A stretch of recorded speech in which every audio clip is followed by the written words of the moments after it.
अब किसी के माथे पे अभी भरत जी कह रहे थे कि आप को कहा आप सुनते नहीं हो। मैंने कहा किसी के माथे पे कभी नहीं लिखा होता कि ये पीठ में छुरा घोपेगा।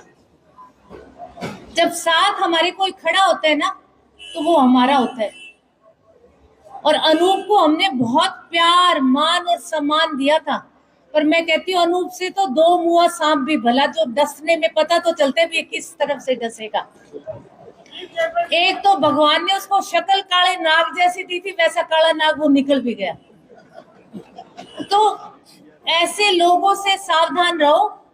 और मैं कहती हूँ अगर आपकी उकलाना में रिश्तेदारी है तो आप जरूर उसके खिलाफ वोट मांगने का काम करो, उसको धूल चटाने का काम करो, ताकि उसको लगे भी जिस आदमी ने तुझे इतने शिखर पे। मैं अभी दुष्यंत को कह रही थी, मैंने कहा देखो जिस आदमी को बाटा की चप्पलों में अनूप था, मैंने खुद ने उसको देखा, उसकी चप्पल में इतना बड़ा छेद था।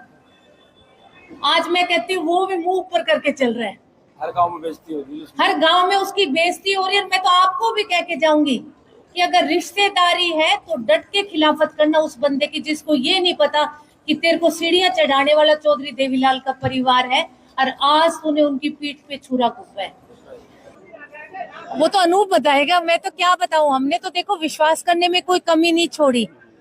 अब विश्वास तो आजकल मैं कहूंगी कि खुद की औलाद का भी नहीं पता होता। ऐसा ही सिस्टम हो रहा है समाज का कि हम खुद के बच्चों के लिए भी बहुत ज्यादा श्योरिटी नहीं दे सकते घरों में।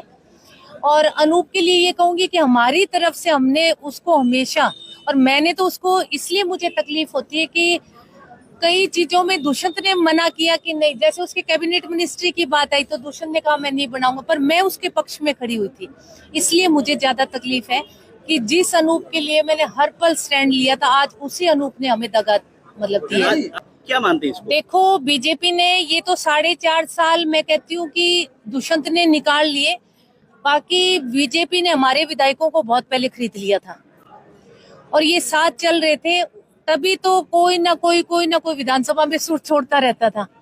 और अनूप जो है वो लास्ट में बिका। मैं ये नहीं कहूंगी कि अनूप पहले उन लोगों के साथ था। अनूप को तो लास्ट में 2 महीने के बाद खरीदारी हुई। अनूप कई बार डॉक्टर साहब भी कहते थे वो तो जोटो भी कह के रहने भी अनूप जोटे की दरिया बिक गयो। डॉक्टर साहब ने, डॉक्टर अजय सिंह ने कहा कि आया सीएम कहने वाली जो टीम वो कहाँ गई, एक बार सवाल भी उन्होंने किया था। कहीं ना कहीं दुष्यंत जी भी एक तरह से वो गए थे कि हाँ युवाओं ने जोश में है तो युवाओं के साथ लग जाऊं, युवा मेरे साथ है, तो कहीं ना कहीं धोखा करके गए दुष्यंत जी के सारे लोग।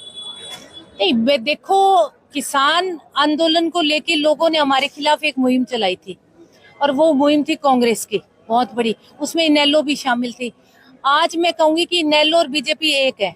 इनेलो की सारी टिकटों का बंटवारा जो है वो भारतीय जनता पार्टी के, मैं कहूंगी मनोहर लाल खट्टर जी ने किया है।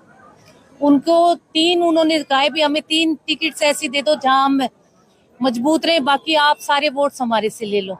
कांग्रेस है जो कहते थे भी जेजेपी के लोग छोड़ छोड़ के जा रहे हैं। आप ये नहीं क्यों नहीं कहते कि आज बीजेपी से कितनी भगदड़ मची हुई है बीजेपी में, आज कांग्रेस में कितनी भगदड़ मची हुई है। पर सबकी निगाह में कौन चढ़ा हुआ था उस टाइम लोकसभा में? दुष्यंत दुष्यंत दुष्यंत। तो कहीं ना कहीं हर पार्टी को दुष्यंत चौटाला का आज भी एक डर है।